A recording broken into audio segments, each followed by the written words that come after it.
我常常在讲，我是被马云骗去创业的人来的。我最大的忠告就是没有想清楚，千万不要 join F&B。F&B 是一个狗都不做的行业来。不然之前我们看到23家的时候，我们老大死掉了。一夜之间，所有的店就开始在收档、关店、倒闭。就是在 MCO 那段期间，我差不多当时负债是600千左右。学习是很贵的，可是不学习的代价更贵。这一句话是到现在为止还在影响着我的。如果你今天是处于一个十字路口，放长5年到10年来看，问问自己这个选择对不对？如果真的你觉得这个选择是对的，你就敢去做罢了，不要听太多其他人建议。欢迎来到今天的节目。Logan，你能简单跟听众介绍一下自己吗？大家好，我是 Logan 啊，我是一个做板面的年轻人，也就是 Mad Chili 板米的 founder。Logan， 你今年几岁啊？今年是24啊，过了多2天就25了。对。那 Logan， 你是几岁开始创业的呢？真正来讲，真正意义上的创业来讲，应该是17年开始。17年？对，17年。那个时候你几岁？大概17岁。对，17岁开始创业。7年前了，7年前。当时为什么会想要创业？背后有什么故事吗？OK， 其实我常常在讲，我是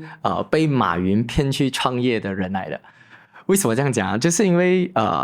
我一直以来是一个非常不务正业的学生，就是大家在上课读书的时候，我就很喜欢去 explore 一些课业之外的东西，尤其是生意上的东西。所以那时候就在买了很多书的时候，那我是自己本身是很讨厌读书的，我很讨厌读书，课内书。然后我自己本身那时候就买了第一本书吧，就是这一个马云的那个新零售的那一本书。所以那时候看到那一本书的时候就读完了整本书，蛮 impress 我的，因为我自己一个人是没有什么太多读书的，你懂吗？所以我自己本身听到那本书的时候，我自己就觉得很像被打开了另外一个世界，就突然很想要做一件伟大的事情啊，被 inspire 到，想做一些伟大的事情，想成为一个真正创业的人，而不是做一个小生意人去倒卖东西。所以就在17年的差不多是考完 SBM 了过后，差不多是那个期间我就开始创业，就在那个时候。对，像Logan当时的项目其实是做什么呢？我第一个真正意义上的创业啦哈，不要讲其他做生意倒卖东西来讲的话，第一个创业其实是做那一个水果茶，一个水果茶品牌，也就是我那时候开了一个水果茶品牌啦，然后是比较偏向于中国风的，有点像霸王茶姬，可是那时候生不逢时啦，就霸王茶姬是现在还很火嘛。那我们那时候最主打的是做水果茶的这个项目，然后那时候最嗨的 trend 其实是鹿角巷那种黑糖珍珠奶茶，其实是在17年年尾18年头的时候就开始了这个项目。对，像当时你启动这个项目的资金大概是多少呢？如果你讲说启动这个资金其实我认为只有我那时候真正启动这个资金，全身家来讲应该3万块钱啊。3万块？3万块钱，对。是怎样开始的？那时候是我自己本身其实是很 admire 那一些创业者、创业家，然后我自己本身也看了很多在 Malaysia 当时候成功的都是做 bubble tea 成功的人。他们是讲成功的我不知道，但我很清楚知道我不可能像他们一样成功 because 第一我太年轻了，太年龄太小了，是不会有人相信我的那个运营能力的，你懂吗？是不会有人相信我的。第二是我很清楚知道我没有那个资金啊，没有那个资本去开一间奶茶店，因为你开一间奶茶店要200千到300千 ，OK， 然后当下的我是肯定没有这个钱，我只有2万到3万，所以我自己没有钱，我也不可能跟我爸爸拿钱 ，OK， 所以我就只可以去市场上融钱哦。所以我当时候真正 kickstart 来讲就是2万到3万块，为什么给我活着？每天可以有这个生活费，然后可以跑上跑下的这个车油钱。我最远跑到去阿罗斯达去做这个融资，就是带着200-300块的一个 Samsung 的 Tab， 然后就拿着那个 PPT 去跟人家融资咯，就是跟人家sharing讲说我有这样的一个 idea， 然后看他们有没有兴趣要 join 我啦。因为大家那时候都很想投鹿角巷，都很想投那种黑糖啊，可是问题是那些都很贵我只有一个好处不了，我便宜。但是我也讲说我没有很稳定的其他的那一种后台，也没有很稳定的品牌，但这个只是我一个 rough idea， 我愿意干所以就从那时候开始去面见了很多的 investor 啦，100多位。那个时候就融到钱。一年下来100多位啦，然后准正前面被拒绝了97次到98次，基本上可以讲说是面到90多位才真正迎来我第一个 investor 真正投我。对，这样 after that 就开始做起来了啦。对，就是第一个投资者一投的时候，其实他也没有什么钱，所以那时候他投了我差不多也很喵啦，投了差不多100多千，基本上他投了装修费罢了啦。剩下的东西就是补买，我们自己在那些淘宝买啊，中国进货啊，就帮他补贴了很多的那种家私家具，然后正式第一家店就开起来了。对，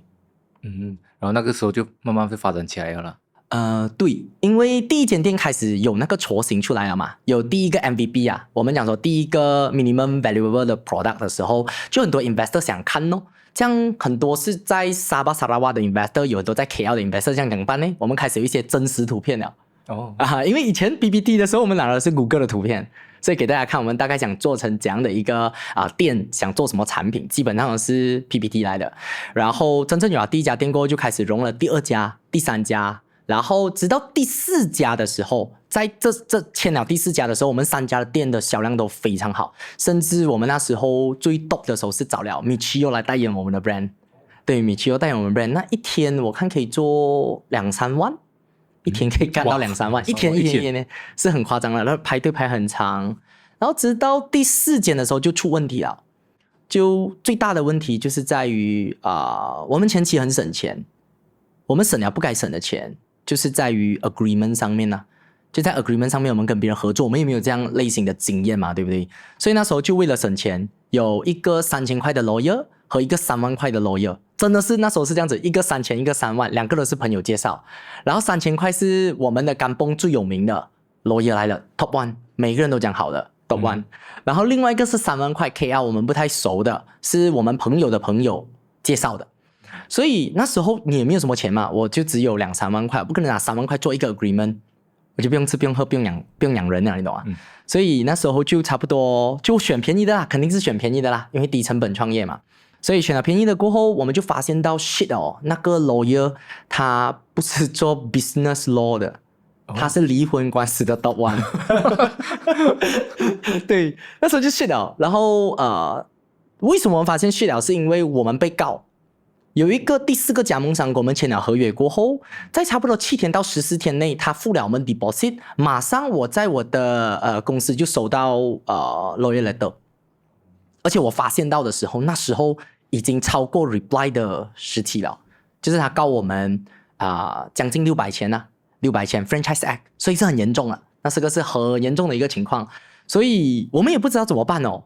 我们当下也没有那个认知，觉得是那个我们的 agreement 有问题，我们只是在那个情绪里面觉得那个加盟商不厚道啊，觉得那个加盟商搞我们，所以我们就要打官司咯，看戏看太多要跟他打官司，就开始找 lawyer 请 lawyer， 发现到这场官司是必输的，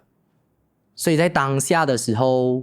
又非常接近2020年19年这样子，在打官司的 period 我们打下去的时候，突然之间就 MCO 了，2020年3月左右就 MCO 了。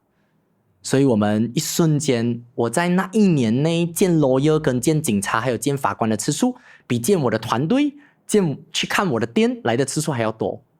所以我们其他店的 sales 就 drop 到很严重。然后我当下欠租金欠了10个月吧，我看接近差不多180千了。在 KL 的一间店，因为 MCO 缘故。就是在 MCO 那段期间，我欠了差不多10个月、11个月的这个租金，180多千。然后再加买官司的500千的这个 court case， 差不多当时负债是600千左右，负债一共600千左右。对，差不多600千。这样 Logan， 你可以告诉听众你是怎样翻身的吗？就那时候其实 to be honest， 我说实话啦，我现在想回去，现在还是觉得蛮后怕的啦，因为当下其实 franchise 是属于一种刑法，所以当下如果我没有办法解决那个 court case 的话，不管我有什么钱，我都要坐牢的。就要坐牢6个月到9个月，所以当下其实我怎么样翻身呢？其实蛮绝望啦，也想不到太多方法，就是把所有的方法我都写下来了，写了10到15个方法，一个一个 try， 一个一个 try， 然后最直接帮到我的那个方法就是真的是认识到贵人哦，对，怎么说呢？就是我去上了一些课程，我真的没有办法了，我真的没有方法了。我就问，我在当天晚上我就问我自己一句话，因为我一直以来觉得自己很厉害嘛，那时候啦就很 ego 的，不要叫我读书，我觉得书都是没有用的不要叫我听那种什么鸡汤，我觉得鸡汤是没有用的，靠自己的实力你觉得你做不到是你的问题，因为我做得到。当下就是很 ego 的那种状态，什么都听不进，所以踩到坑的时候，我就开始发现到了，如果我真的是这样厉害的话，为什么我们还没有成功？如果真的这么牛的话，为什么我会负债到600千左右？照理来讲都是赚钱的嘛，为什么我会负债？所以当下我就知道了，我现阶段的认知是跟不上我想做的目标的。所以当你的野心大于你的这个认知的时候，你就会踩坑，因为你会贪心。所以当下就是做出了这样的决定，我就开始想要补我自己的认知咯，就去上课，就上了好多的课程，有给人家骂的课程也有，没有给人家骂的课程也有，就什么课程我基本上都去上。所以真正改变到我，就是在那一个课程，我认识了我的贵人，然后我的贵人就告诉我，其实呢，你这个 case 才500千罢了，我们今天打官司3个 million 的嘞。然后我就突然发现到 ，OK， 我这个是小 case， 所以我心态开始改变了。我就觉得，如果这个东西是必经之路的话，这样其实我不用焦虑，我只要想尽办法去解决不了，所以就开始问哦。然后讲真的，当下也没有什么钱，就可以请他们吃个饭，就请朋友吃饭，然后他就带我认识了当时候把打赢官司的 lawyer， 最后帮我解决掉这个 case， 他教我怎么样打。然后 to be honest 那时候都没有钱，所以就是他教我，我回去教我的 lawyer 怎样打。对，这样不可以，请不起他帮我打官司，所以这个他教我回去跟我 lawyer 讲说这个官司大概我们怎样打。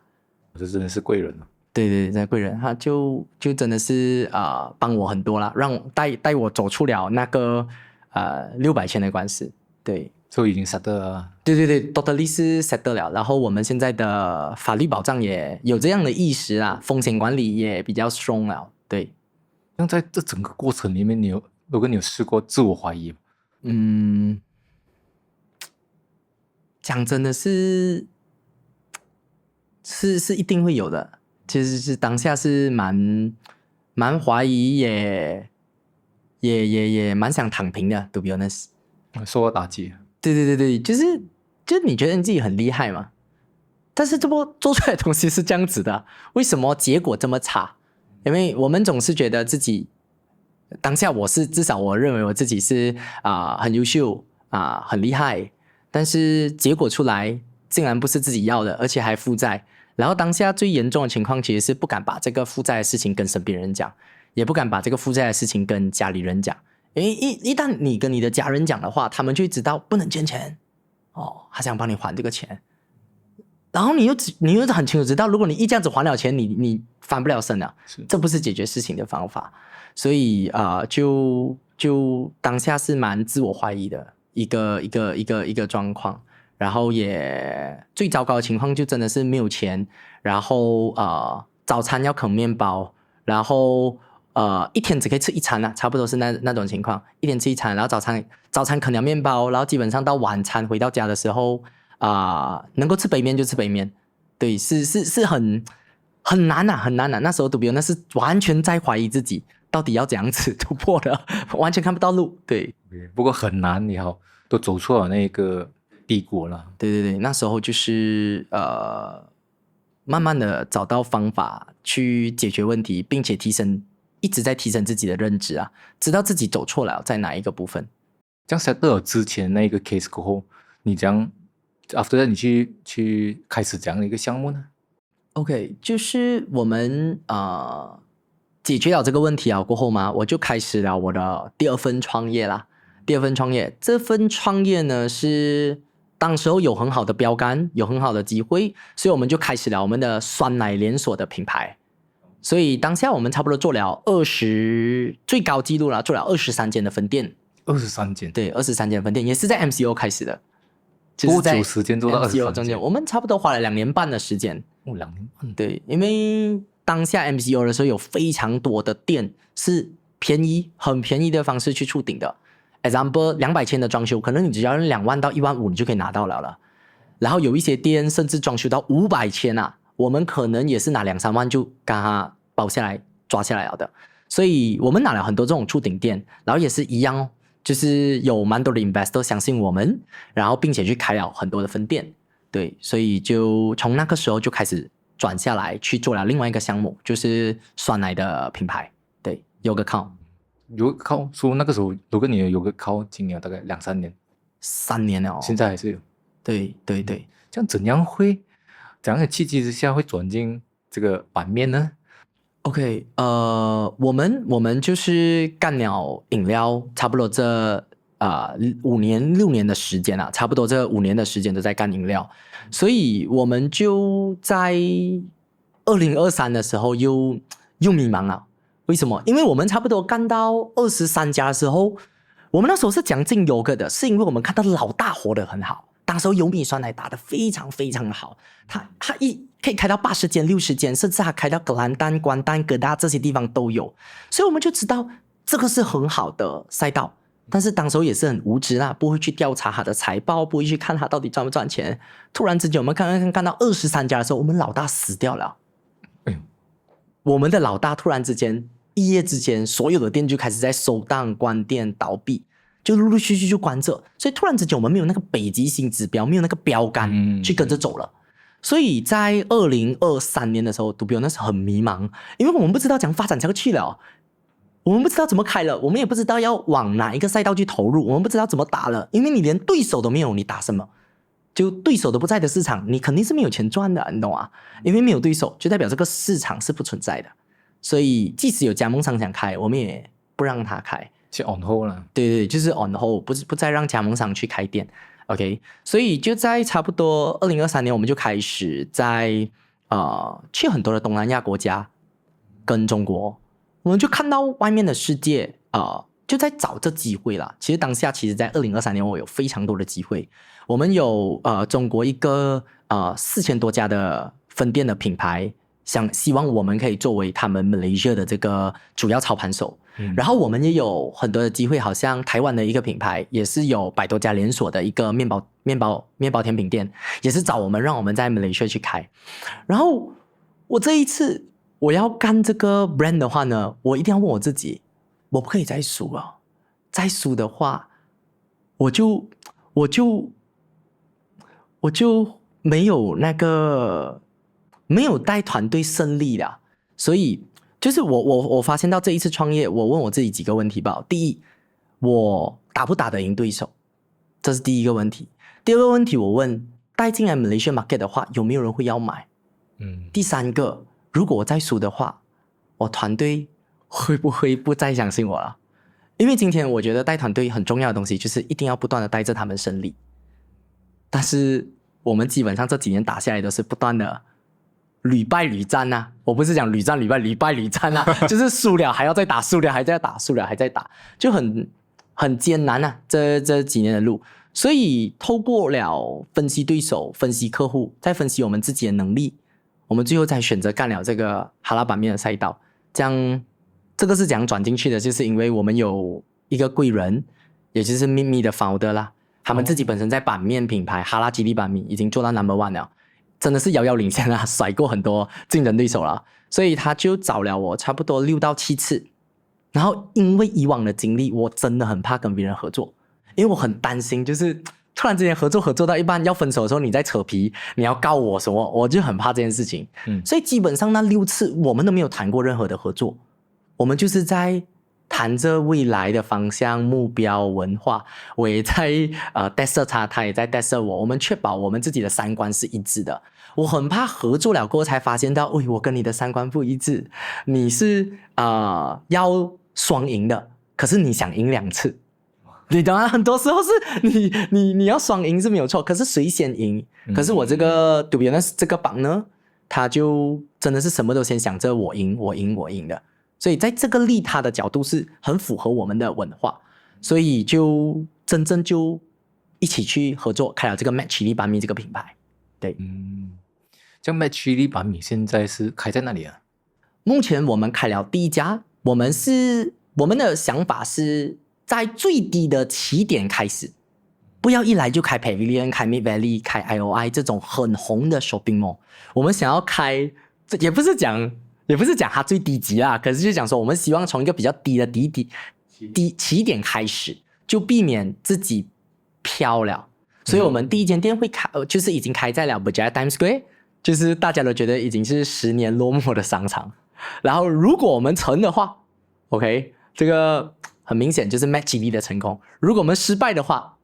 不要紧，因为Berjaya是最低起点，可能还有机会。所以我们就选了一个最低的起点去开始，对。然后全98%都是马来人的市场，在 Berjaya Times Square。这样Logan作为一个00后老板创业了，对比你的对手，你觉得你的优势在哪里呢 ？OK， 因为我们的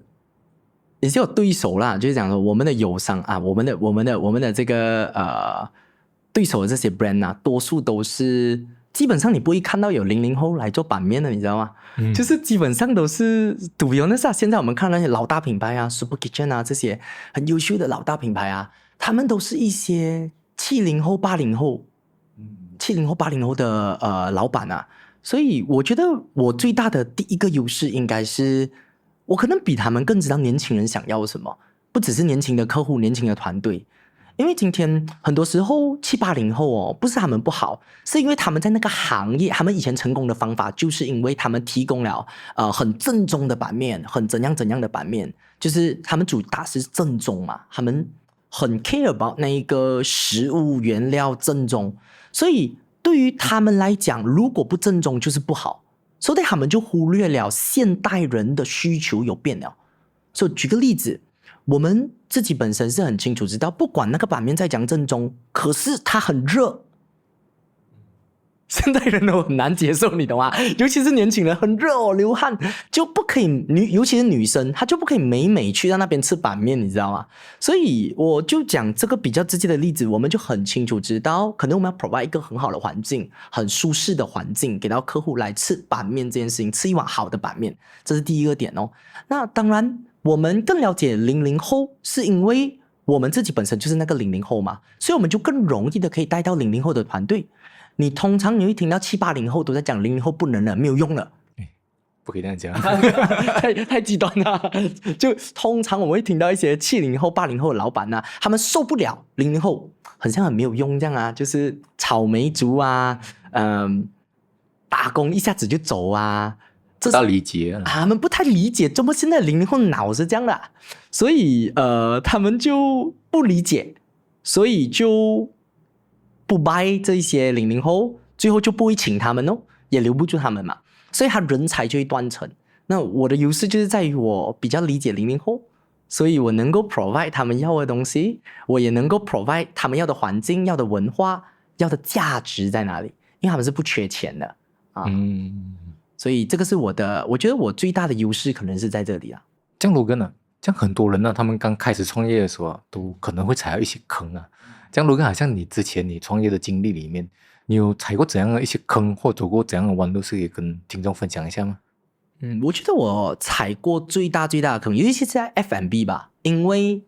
很多年轻人想创业，第一个想干的一定是 F&B。我不知道为什么，但是给人家感觉就是 F&B 感觉更容易成功的感觉，不知道为什么，可能是这样的一个思维啦。所以我在 F&B 踩过的坑有很多，但最大的一个坑是因为它不符合商业的逻辑。为什么？我拿了一间1800 square feet 的店，很大的店，可以拿来开榨菜饭的店。可能如果大家没有概念的话，就1800 square feet 是可以开榨饭店的。OK， 我拿来开奶茶店，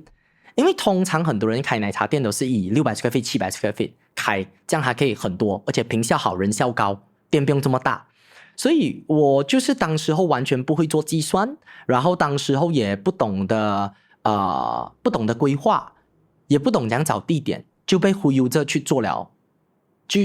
被忽悠着去租了这一间店，所以当下最大的问题就在于我自己根本不知道我要找这怎样的一个店给我的这个生意，所以我就去租了这个1800 square feet 的店，然后最后导致租金很高，18,000的租金，我也不会算租金回报比，然后1800 square feet 你请的员工要很多咯，不然你的店会很肮脏哦，所以就请了很多员工这样咯，就感觉是一个 big business。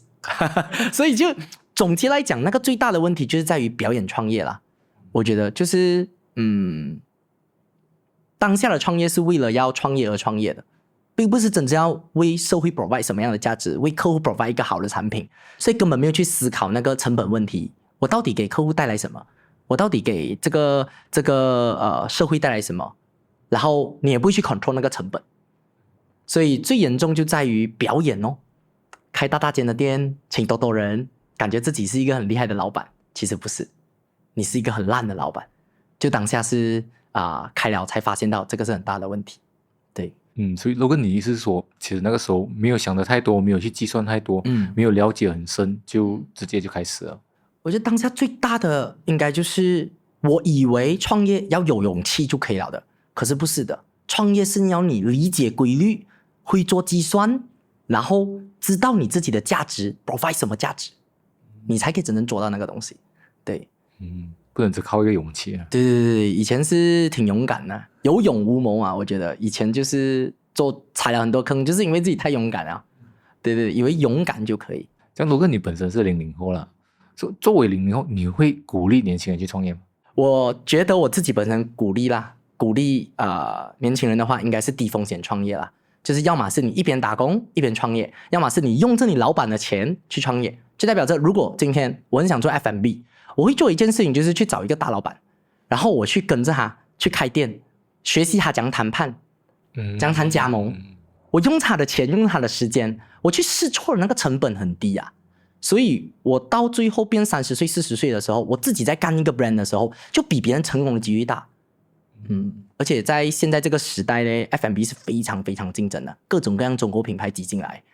你靠勇气真的是不能的，你懂吗？你做饮料啊，蜜雪冰城，他们代资入场2000万、3000万啊，喜茶 Maybank 有投资他2-3千万，所以你靠勇气真的做不到啊，他亏钱就烧死你啊。所以对我来讲，年轻人虽然不太想听建议，可是还是要选择一条比较低风险创业的赛道。如果真的是想学习创业的话，就是如果他有这个创业的一个心态的话，他可能先跟着一个创业的老板，跟在他旁边观察他，去学习那些经验先啊。对，我个人本身，你给我重来一次的话，可能我会这样子选择啦，要么是跟一个比较创业型的老板去partner，要么是跟一个创业型的公司去用他们的成本，用他们的投入去做学习。这样，如果我们刚才你提到很多年轻人现在都有这个创业的一个想法嘛，这样其实你觉得年轻人创业会有怎样的一个误区吗？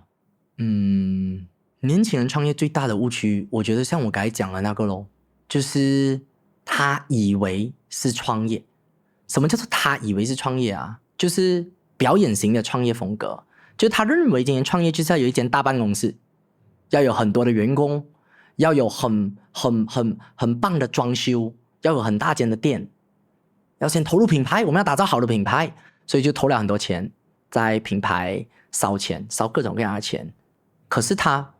没有先验证自己的 idea， 验证自己的价值在这个市场到底 works 还是不 works。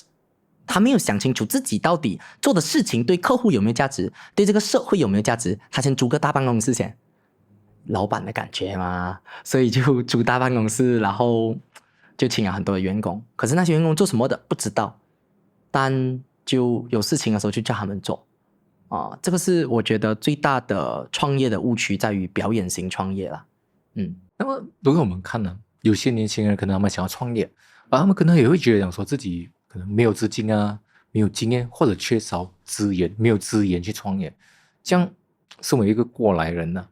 你有怎样的一些心得可以跟我们分享？怎样去杠杆的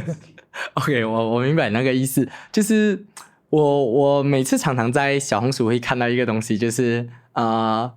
吹就厉害啦，没有钱怎样创业，对吧？很多人都会有这样的想法，可是我自己本身就是那个没有钱创业的人，你懂吗？所以我没有钱才好，有钱创业的人很难成功了，他什么都想用钱解决。可是你要认真想一下，在这个社会上，你是最有钱那个人咩？你不一定会是最有钱那个人，你懂吗？你不管再讲有钱，永远都有人比你更有钱。你是马来西亚 top 1的话，你是不可能比美国人 top 1来的赚钱的，你懂吗？所以创业的本质不是你多有钱，而是你 provide 多大的价值啊。所以对于我来讲啊，我那个故事就是在于我自己本身都没有钱开一间饮料店，我真的是 PPT 的奶茶店，你懂吗？很多人都笑我当时候开的是 PPT 奶茶店，为什么？因为你就是拿一个 PPT， 你要开这间奶茶店吗？ Anyway 那个 design 啊，这些就是 design 嘛，好吗？我都还没有开到店。所以当你有一个 product market fit 的东西，客户要的东西，对手会讨厌你的东西，就代表你有这个市场存在的价值跟意义。所以你就可以用你的价值换钱，钱也是其中一种资源罢了，只是看你愿意用怎么样的努力去换来，用什么样的成果去换来。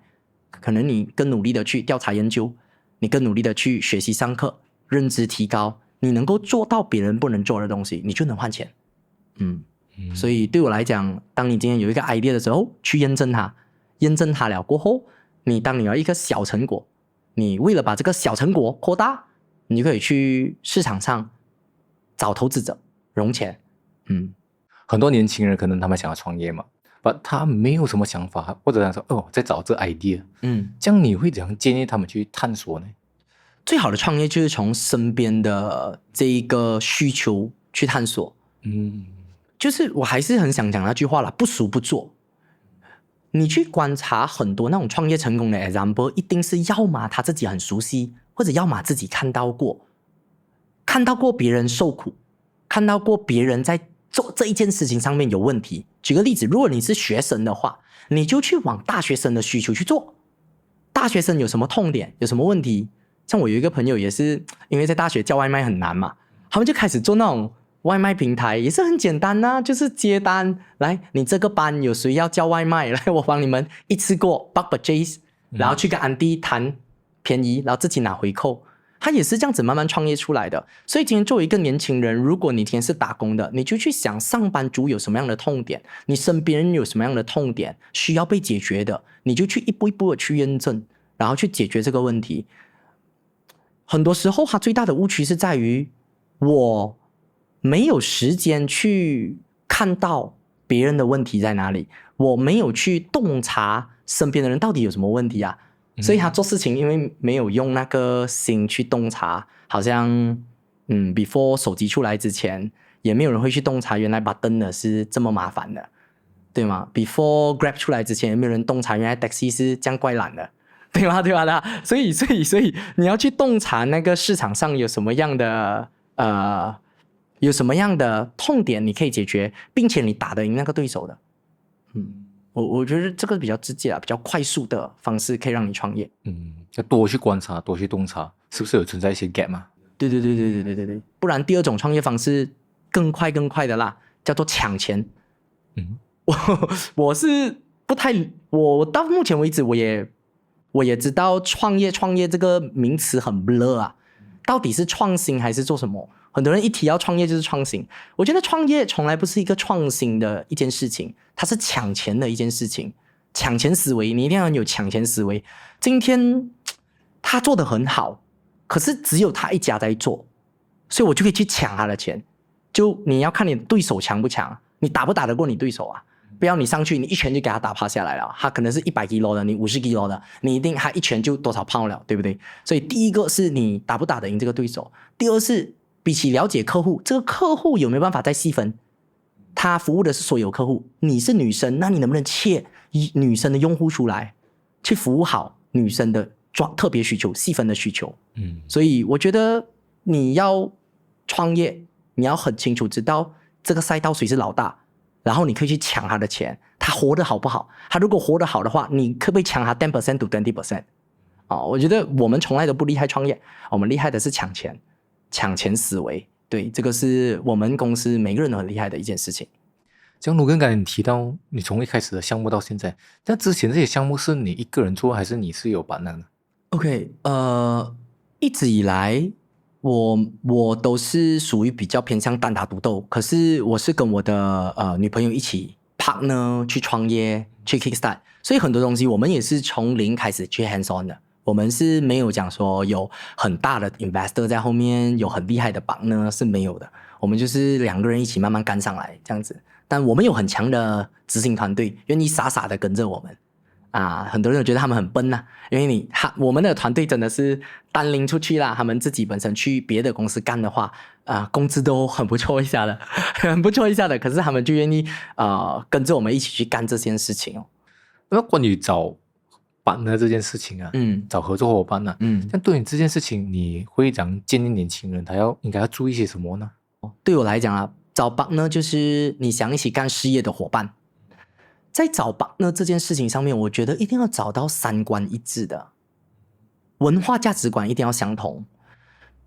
我们曾经也发生过这样的事情，就是我们觉得他很优秀，我们想把他做进来想把他拉活进来成为我们的 partner， 可是最大的挑战是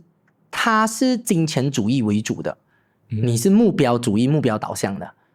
他是个人英雄主义的，你是组织主义的，可能很多东西在讨论上面就有摩擦，因为他的思维是怎样的，他的行动就会怎样嘛，他就会做很多违背你价值观的东西，你就天天吵架，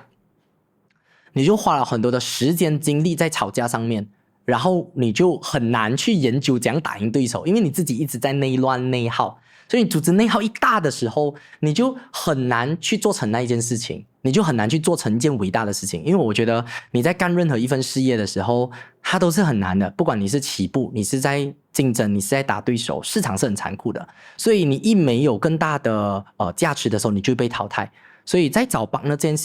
这件事情上面呢，我觉得价值观是第一的，其次我们看岗位能力，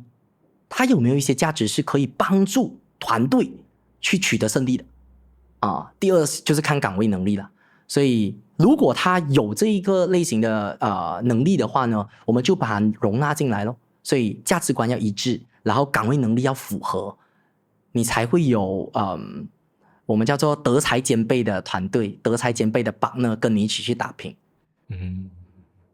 那么可能有一些听众他们在听着，他们也想说，可能他也想要进入这个餐饮业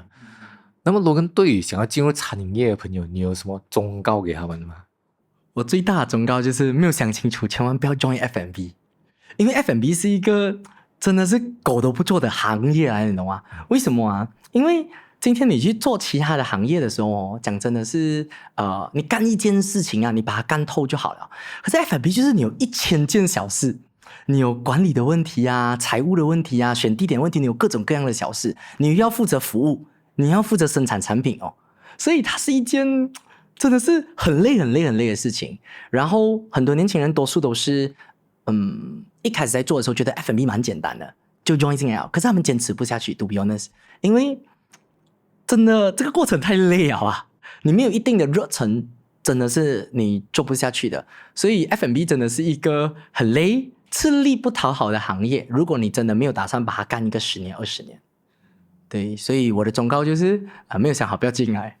这个是我真心的忠告啦。那么跟我们聊另外一件事情刚才你有提到就是您的公司其实有大多数都是00后是吧？对，作为00后你怎样看待00后的工作能力呢？To be honest， 我觉得00后是蛮神奇的一代人来的。我觉得每一个年代的人都可能都有好有坏啦，都有优秀的和不好的，但00后就特别的偏激的，就是00后很多人都在讲市场上很多人都讲说00后真的是一个叫他下班了真的不应我的你看 online 都是 complain 00后工作态度的问题，可是在我们的公司我们的00后特别的负责任，特别的真的是有主人公的意思他会把这个事业当成自己的来干，他也会主动关心公司的业绩有没有达标。我真的是有一个00后的同事他真的是会因为自己工作不达标，因为那个责任心太重然后真的是哭的那一种就真的是我知道我这个月没有帮公司就是做到这个 target， 就真的是会他很压力到流眼泪，然后下个月想要做得更好那一种。所以我的团队真的是很用心，然后很负责任，而且很 think out of the box 我可以这样讲。因为年轻人他的思维还是比较不一样，所以我真心认为如果你想要公司变好还是要相信年轻人。因为80后之前是看不起90后的，现在轮到90后看不起00后，你知道吗？我相信未来也会有一些00后的老板看不起10后的，他一定会，他是这样子的循环。所以我觉得00后真的是很不一样。那你要接受他的不一样啊，你要接受他不一样。他如果是比较就是讲说，哎呀，有做就好了吗？这么你一定要我 follow 着你的 rules， 就代表着他这个 pattern 很 ego 没有错。可是同样的，他的 another side 是他非常的 result oriented，就是他自己本身很有结果导向的思维啊，我觉得。所以我觉得00后是一个，如果你真的想带好00后，你真的要想清楚你今天做的事业到底是有什么价值观，然后他们不可以只是你给他钱的，你要给他情绪价值。对，00后是很特别的一个工人啊，他不叫工人，他是团队啊，他不是工人啊。00后，对，你把他当工人你就完蛋了。对，我跟你可以补充一下，刚才你提到的那群00后在你公司里面，你是怎样找来的？还是其实是因为管理的方式不一样，是吗？这样好像外面很多老板，他们可能提到管理00后都很头痛啊。这样你有什么建议给他们吗？我觉得第一个首先是那个老板，我发现到所有00后他喜欢 talk to the boss，其实他是这样子的，他 join 一家公司的时候，00后是会去 survey 这个老板到底是怎样的人。他要么是牛人，很牛逼的一个人，所以他去 join；要么是他是那种包容性很大的老板。我现在大概看到，大概是他们喜欢这两种老板。所以首先，老板要先改变。如果你不愿意提供他们情绪价值，你觉得我给你钱呢，我就是给鸟你的，哇，这样你是完蛋了的，你是根本不可能可以管得到00后的，因为他不睬你懂吗？分分钟他比你有钱的，你懂吗？所以真的很多90后创业啊，可能分分钟没有00后有钱的，你懂吗？所以因为他的家真的是很有钱啊，有一些我们讲说住在 KL 的00后本来就有钱了的。所以这是第一个点哦，老板首先要自我改变，要能够成为一个，要么你是大牛人，你屌他是正常的，因为你比他厉害拜你哦。可是你又不够厉害哦，你屌他你就中他屌了的，在小红书你就在上面了的，所以他就辞职了的。所以要么你是包容性很强哦，像我知道我自己不是很厉害嘛，所以我就要成为那个包容性很强的，所以他们很奇怪的 pattern 啊，我都可以接受的在上班吃甜品所以我可以接受的。然后在上班的时候可能突然要点奶茶，那种在工作的时间要点奶茶，这种我是很能接受的。所以第一个就是首先老板要自己改变自己哦。第二个是你要设计符合00后的活动，所以你要经常 survey 小红书00后到底在关注什么，他们喜欢什么，不喜欢什么。举个例子，有很多别的公司他们很喜欢办团建就是玩那种team bonding 的那种 game， 你懂吗？就那种拉住7、8个人拉住一条 line， 要把那个水倒进去。00后虽然在表面上跟你很 entertain 你在玩跟你讲他很堵然因为他觉得不好玩，他觉得没有 point， 怎么我要在这里玩这个 game， 你懂吗？所以他自己本身是不 enjoy 这个 entertainment 的。所以你就要去想他们到底喜欢玩什么 game， 设计那个 trip 哦。如果你真的都要做 team building， 就做好来哦，就把那一个 team building 真的是做到他们会喜欢，他们会 enjoy 的 campaign。 对，所以我们的 retreat 啦，80后的那些 director join 啦，很喘的，很累的。他们差不多 join 一个 campaign， 他们就要回去睡觉啊，太累了。他 compulsory to join 会这样子问因为每3个月一次，你都很累啊。所以要有那个你要设计那一个相对应的 retreat 跟 team building for 他们哦，这是第二个点。那第3个点真的是提供情绪价值我觉得。因为00后是一个相对物质丰富的一个年代，所以你要知道他们可能需要的有些时候是领导的情绪价值，他做得好跟做得不好，你要给他 real feedback， 而且是 instant feedback， 要马上，要很及时的反馈，而且要是真正他能够改进自己进步的一个反馈，不要讲假话，不要整天讲他很好，结果最后你炒掉他不要整天骂他 PUA 他，还是不喜欢所以他可以接受你的意见，可是你要在一个平等的角度去 giving 他反馈。那么我跟我们聊另外一个部分就是其实从前面我也是很好奇一直想要问你就是你才24岁可是听起来你的人脉好像很广这样子。这样我很好奇，作为00后你是怎样打开你的人脉圈子呢？最快要跳脱自己的人脉圈，就是先跳脱自己的认知圈。上课真的是上课耶！我知道很多人很讨厌上课，我也不喜欢了，你懂吗？我以前是经常 bonding 的人，我怎么可能会喜欢上课？可是我知道这是我唯一活下来的方法。所以你讲人脉也好，朋友也好，为什么我们会认识这么多优秀的朋友？为什么会与这些优秀的朋友同行？就是因为我真的很愿意付钱去上课。很多人讲有啊，我有学习啊，我看小红书也是学习，我看 YouTube 也是学习，不一样，你懂吗？真正的学习是你愿意付出时间、金钱去学习。Google 上找得到东西，别人都找得到吗？这样凭什么你比别人厉害呢？就是因为你学了一些别人不知道的东西，你会一些别人没有的东西，所以你才可以改变自己嘛，对不对？所以在改变自己的时候，少一点自己，多一点去学习，提升自己的认知权。提升自己认知权，你就可以拥有比你更高认知的朋友在那里。可能你去上了那课程，你觉得现阶段你学不会的，可是在那一边一定有那一些已经学会或走过的朋友在那边。就像那时候如果我没有去上那个课啊，比如那600钱怎样过，我怎样还你懂吗？还不了，就是因为我认识到这一群朋友，认识到不同圈层的朋友，有做财务的，有做餐饮的，也有做电商的，有做投资的，有做各种各样圈子的朋友，所以我就可以从不同的角度去学到很多的经营企业上面的东西。所以我常常在讲啊，我是那个很笨的人，因为我自己本身在听一个课程，我可能要听3次，我才真正领悟到那个逻辑在哪里。可是好处是我真的身边有朋友，所以我真的不明白的时候，我会叫那些朋友出来喝一杯咖啡，喝一个酒，我就可以真正学到很多的东西所以有时候上课是吗？上的除了那个老师的课程，还有你身边那一群朋友啊，他们分享那些实战的 example， 可以让你大大的提升你自己这个是我真的是靠这样子我现在身边所有的朋友都是靠上课认识来的甚至有一些人想认识我是因为我上很多课，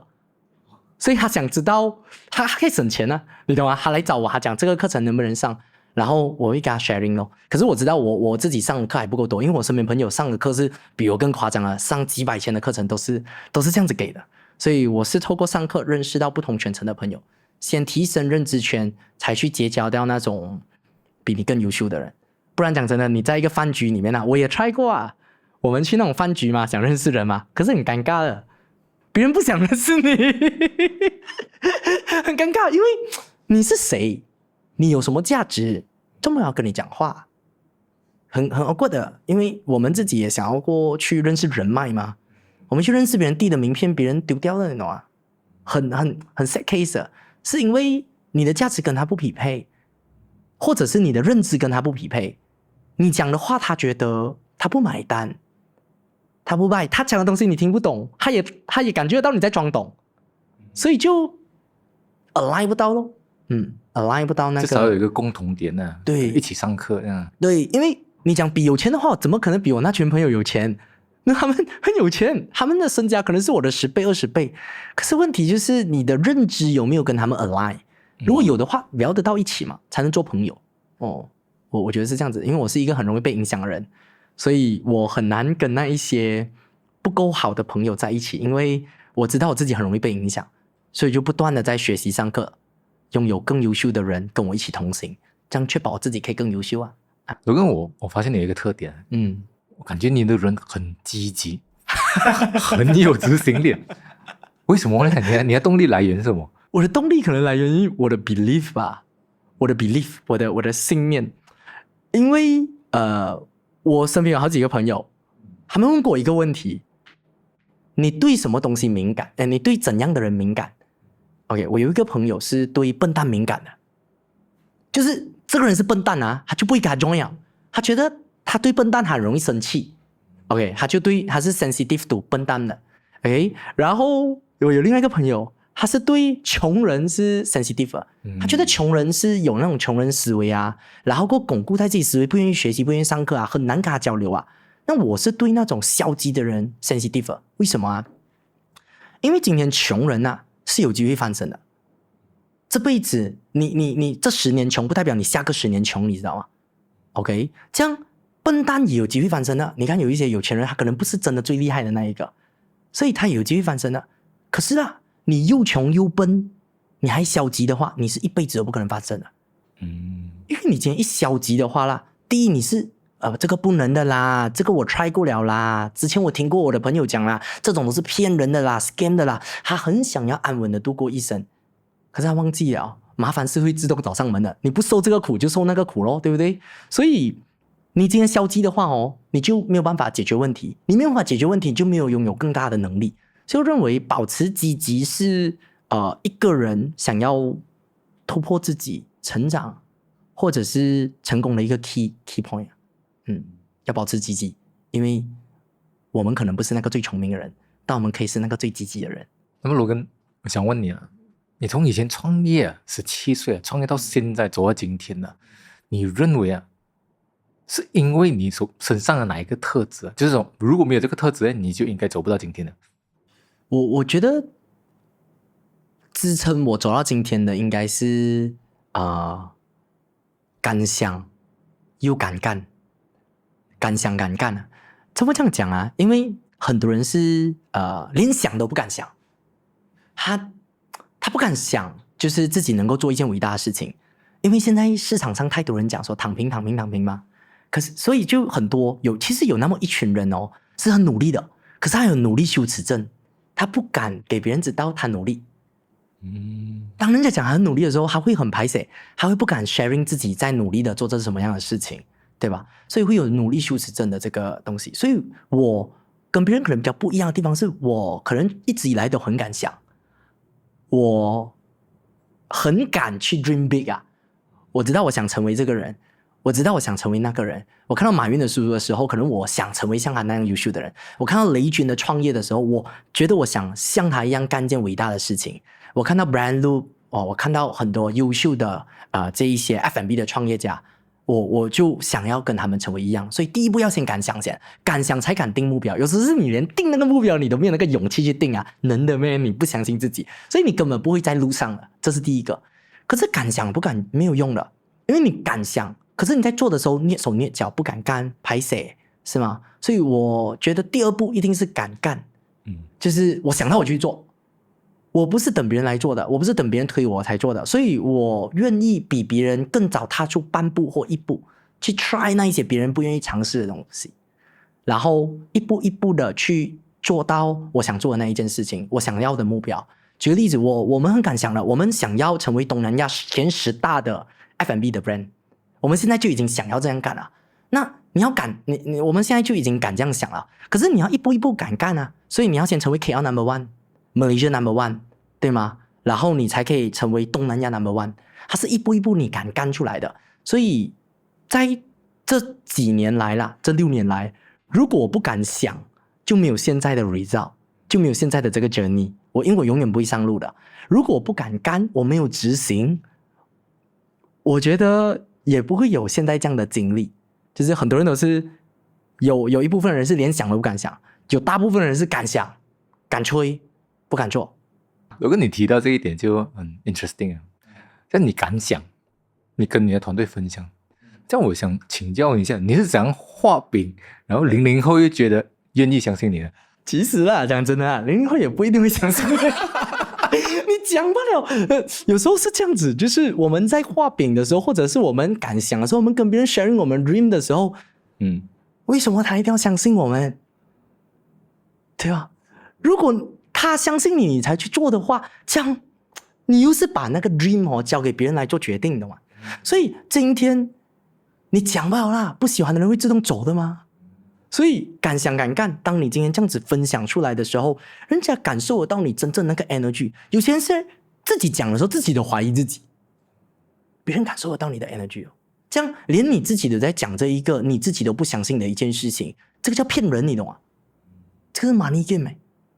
这个是骗人的，这个是忽悠别人的。可是当你今天很认真的去相信这个事情能成，或者你曾经看到过这件事情在中国发生了，那你在讲这一个必然发生的事情，为什么你会害怕呢？为什么你要担心他们，对吗？担心他们不相信你的 dream 这一些，不用紧的，不相信你的人多的是，你讲的时候笑你的人多的是，但相信你的人就那6-7个就够了，就可以看出来了。没有几难，就是那6-7个人愿意相信你，干个3年干不起来不要紧，再想另外一个。有时候真的是这样子啊，我觉得没有什么多难的东西，多数的成功都是靠机遇，可是机遇要你敢想敢干啊，连想都不敢想，机会来的时候不是你的。那么罗恩，我看你除了上课，你好像你也知道很多事情，可是你以前不读书了嘛？现在有看书。对。这样，如果我想问你啊，现在有什么关于创业的时候，你觉得对你帮助很大，你想要推荐给年轻人吗？我觉得你可以不读大学，但你一定要读书。因为我自己本身就没有读到大学嘛，我讲真的，我也有一点后悔啦，没有 enjoy 到那个 life， 可是我也不会想要回去到就是我一定要读完大学还是什么。所以如果今天对于一个创业的人来讲呢，你不管怎样，你一定要积极学习，不断学习，不断成长 keep growing。 所以我觉得最好的一本书呢，取决于你什么阶段啊。如果你现在是想要创业，可是你找不到方法，我觉得低风险创业真的是一本很好的书。从2年前就有人在问我，我也是推荐了这一本书，因为这一本书它真的是有很明确的方法论，告诉你你要怎么样子创业，然后你踩坑的地方会是什么，然后并且是一步一步 step by step 的去验证你的创业想法，不要在想法还没有被验证的时候就大张旗鼓去投入去表演创业，感觉创业没有用的。所以我真心的认为，如果今天你要我推荐一本书的话，我会推荐低风险创业确保你真的能够低风险创业啦。因为创业本来就不是一个大家觉得创业就是我要冒险什么，很可怕的，你懂吗？你今天听到你的我们做 AirAsia 的时候，那个飞机的机长啊，他是一个冒险家，是的，在这一帮人就冒险就很够力了。所以我从来都不会觉得那个叫做冒险家，我会觉得叫做风险规避者或者是风险管理者。创业从来不是一场冒险，是一场risk 的这个 calculation， 就是你会去计算这个风险有多大，赢面有多大，要不要打这场仗，是吗？这样子 landing 会怎么样，那样 landing 又会怎么样，要计算清楚你自己本身创业的风险 risk and reward 的这个 ratio。所以这本书我唯一推荐，因为我自己本身还有很多的书单还有很多的书单，什么小米创业的这个理论还有这个如果是管理的话是管理的5大兵法有很多的书都有不同的这个东西，还有段永平传也是一本很好的书，就是你在创业的时候，你如果迷茫，你不知道怎样做选择的时候，你去听他的书那么罗根这样一路走来了，有没有某一个建议是对你影响很大的？我觉得最大的建议应该是一句话，叫做学习是很贵的，可是不学习的代价更贵。这一句话是我觉得到现在为止还在影响着我的，我会很后怕有时想到这句话，因为这句话的原话叫做学习的学费是很贵的，因为我们有时候上一些课程5位数，有一些6位数的也有这样的课程，听了你其实听了就觉得像是割韭菜的感觉，可是不学习的代价呢，代价是很贵很大的，因为代价往往出现在你犯错的时候还会出现，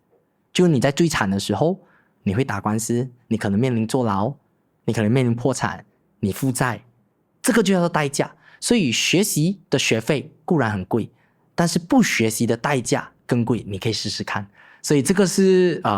之前到现在有一个贵人一直给到我的一个想法。所以为什么我会不断的上课，不断的投入？因为我上1万块的课程就是为了规避6万到8万的风险，我上100千的课程就是为了要规避500千到600千的风险，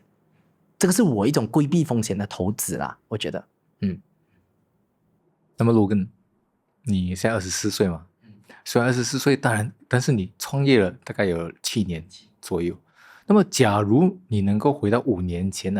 去告诉当时的自己一个关于生意的一个认知，你会告诉自己什么呢？我可能会讲这句话啦，我可能会跟他讲说，你所遇到的问题，因为5年前的话，基本上是在我打官司那一个时候，所以我基本上可能会跟我的5年前的那个我说，就是你基本上遇到的问题98%都是别人遇到的，所以当你有不明白的问题 ，know who better than know how 啦。就是你知道谁可能比你知道怎样更重要，因为你遇到的问题98%都是别人走过的，这样子你就要努力的学习，努力的提升自己的认知，让自己结交更多比你认知更高的朋友，不一定是更有钱，但认知比你更高，走过的路比你更多，经历更多，然后 keep humble，的去学习，不要太 ego， 觉得自己很厉害，不要太 ego， 觉得自己的长板是什么，觉得别人不行，不要这样子，就是真真心心的向别人学习，向别人的长板，向别人的优势学习，因为你可能没有经历过他所经历的，所以你可以从他身上学习到更多你原本就学不到的东西，并且解决掉自己的问题。可能这个是我觉得我可能会回去讲的一句话。那么Logan Matt 吉利版米呢，在接下来3年会有怎样的一些计划或者是目标吗？因为我们 Matt 吉利版米呢，在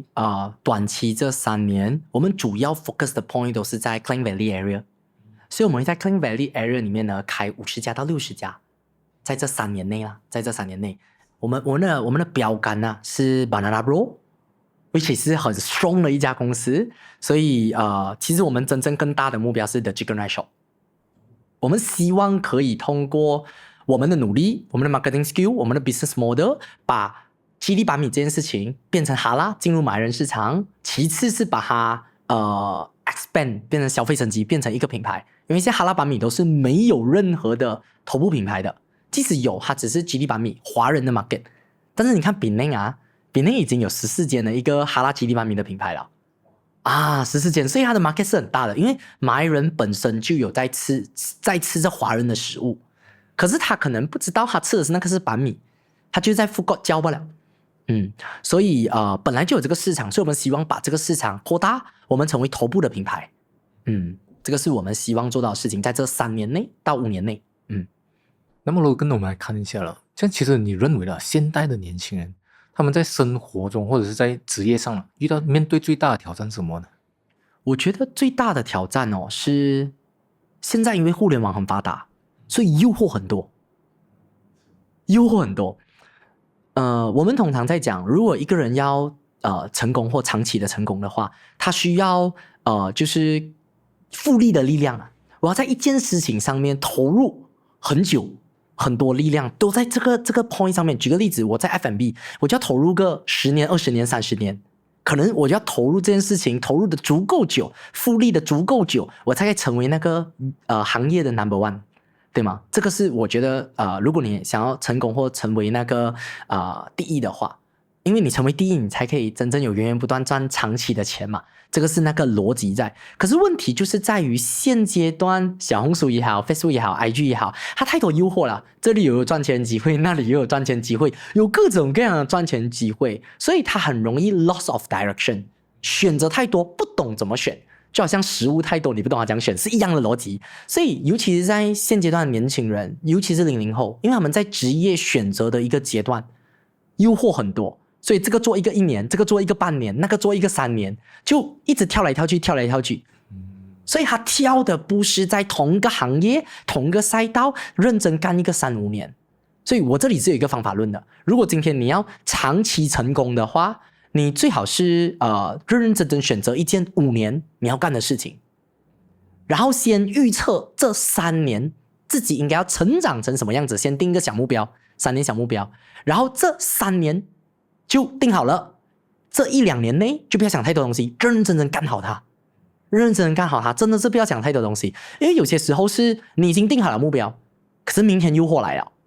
对吗？就是突然之间跟你讲 Grab 可以加一个8000块，你就行动了，你懂吗？可是你去做的时候，做平台开始cut cost嘛，又不好做了，你就开始跳去做 Shopee， 又cut cost嘛，跳着，你没有那个复利的力量。但是你看回去，可能有一些比较优秀的朋友，他不是我知道打工本来就是为了赚钱嘛，对不对？打工本来就赚钱，可取决于你要赚长期的钱还是短期的钱。OK， 你一个比较直接的 example， 今天你如果要赚短期的钱，你可以一直做 Grab Rider 的。OK， 当然很多 Grab 这个东西很好，是因为它帮助了很多原本失业的人去做了 Grab。可是今天作为一个年轻人，你有很大的学习力，有很大的成长空间的话呢，你可以选择一个10年、20年你可以成长的一个赛道。你想成为谁？你的价值在哪里？你未来想要成为谁？你要先搞清楚这个问题先。如果你连你未来的目标都还没有定好的话，你这么努力干嘛？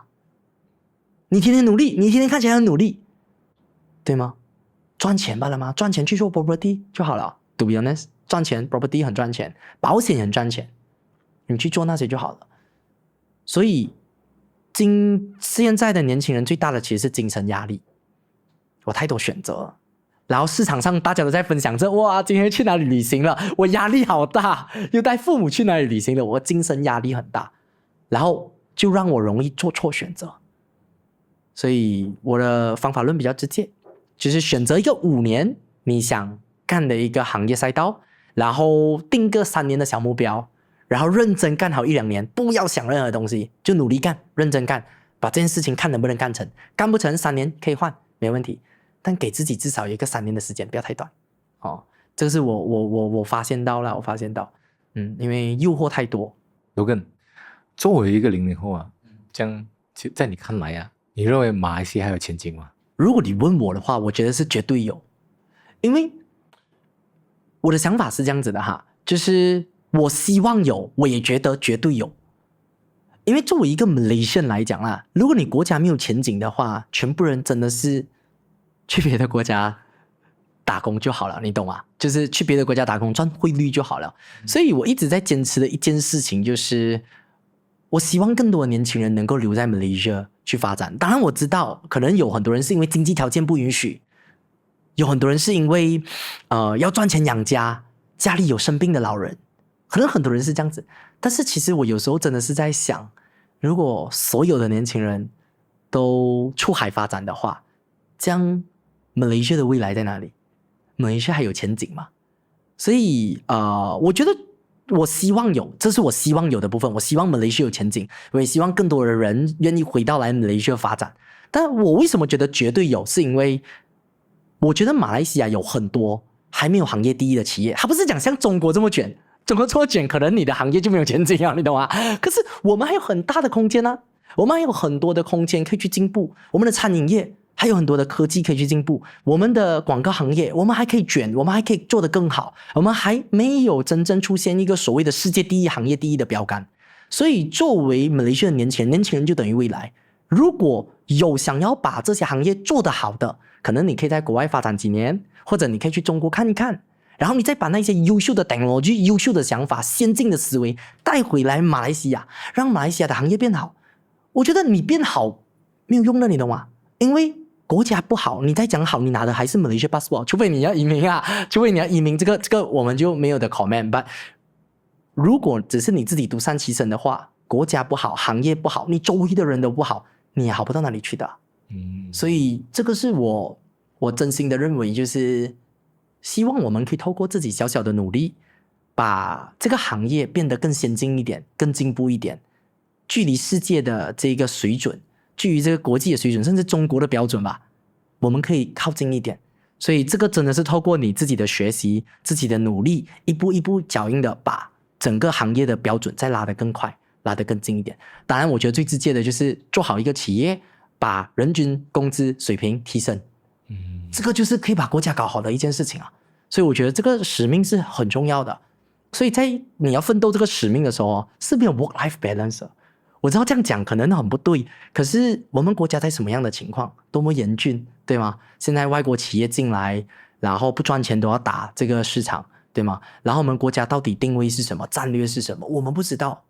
甚至我们没有比新加坡好。新加坡这么小，它比我甘榜还小，你懂吗？可是为什么它可以成为世界金融中心？我觉得真的是每一个行业要有这个标杆，要有这个目标。所以最直接的方式就是所有年轻人要相信 Malaysia 有未来，要有自己一个在 Malaysia 的定位，我未来在 Malaysia 要成为谁，要发展成怎么样。那只要你好，你带你身边的人变好，慢慢的这个行业就会好起来，这个国家也会好起来。至少我看到我身边的朋友是这么做的，他们不是只为了自己要赚多少钱，而是真的把这个标准定得更高，让这个行业变得更好，让他的员工真的月入过万，真的是这样子，真的是往那个目标去罢了。对，所以这个是我觉得 Malaysia 有前景，我也希望 Malaysia 有前景。年轻人都要敢相信。对，要真的要敢相信，也要敢想，然后也要敢干啊。不要敢想，然后可是你自己真正做的那个行动，并没有在为行业付出。最后，对于有些年轻人，可能他们在处于一个职业上，或者是在事业上的一个人生十字路口啊，他们正在做着人生重要的抉择。这样 Logan， 你有什么话想要对他们说吗？我觉得如果你今天是处于一个十字路口，你不知道怎样做选择，好像要不要换事业，要不要换工作，要不要换个国家，要不要出国体验。当你有这个十字路口的时候，我觉得我想讲的东西是放长5年到10年来看，问问自己这个选择对不对。如果真的你觉得这个选择是对的，你就敢敢去做罢了，不要想这样多，因为每个人都有不同的建议的，不要听太多其他人建议 ，because